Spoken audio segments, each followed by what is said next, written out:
here in the U.S., 2/3 of our population, 3/4 of our GDP comes from just 100 metropolitan areas. If you look at it globally, it's 60% of GDP from just 600 metropolitan areas. And so this mass urbanization that's underway is going to create cities beyond the scale of what anyone could ever have imagined. And the challenges for people who govern and live in and develop and analyze cities is immense, from infrastructure to education to energy and clean water.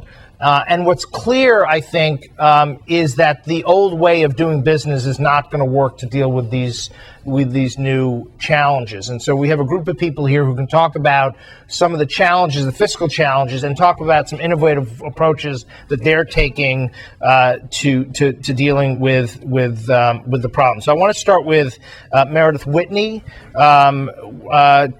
I want to ask you, Meredith, to give us a broad landscape. So you have a book coming out in June, in case any of you haven't seen it, The Fate of the States, the New Geography of American Prosperity. And I know you've thought a lot about it.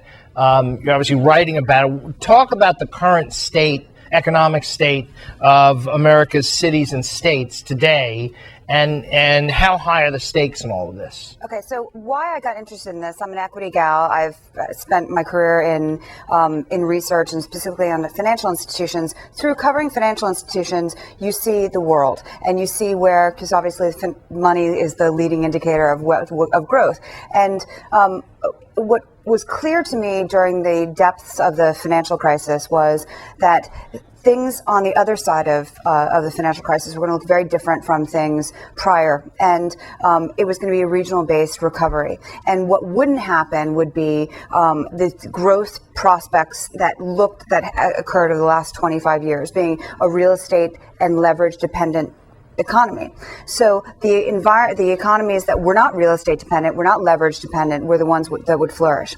What got me more and more engaged in this thesis was the issue of fiscal and municipal finances. And what was clear was there was not enough money going around. There's a huge disconnect between assumptions and budgets and revenue assumptions and expenses. And what ends up happening is that 49 states are required to balance their budget every year, every 2 years. And if the revenues don't meet the expenditures, they have to cut into what's called discretionary spend. And what is discretionary spend is exactly the items that should never be discretionary, which are education, infrastructure, public safety, public social services. And what then becomes what I call a negative feedback loop from hell is whereby you raise taxes and you cut discretionary spend so that taxpayers are paying more for less.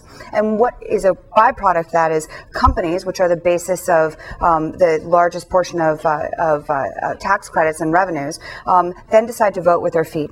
And Chicago and Illinois has been a sad testament to this in terms of companies trying to get out of a higher tax jurisdiction and moving, in California the same way, and Arizona has been a beneficiary of this, moving to places that are more tax advantageous and more pro-business. And what happens then is cities are left with these horrible consequences whereby there are lower revenues and more demands on social services. So higher structural unemployment and a higher proclivity towards poverty, which is an unsustainable issue. So where are the stakes? The stakes have never been higher because we're an incredibly mobile, transportable economy. And so time has accelerated in ways we've never seen before. So you have an issue of not just state arbitrage, but city arbitrage. And so two mayors are competing, at the jugular to attract businesses, certain states and cities can compete more adeptly than others, and that's what we're seeing now. So, as mayors are taking critical steps to become more competitive, the stakes have never been higher.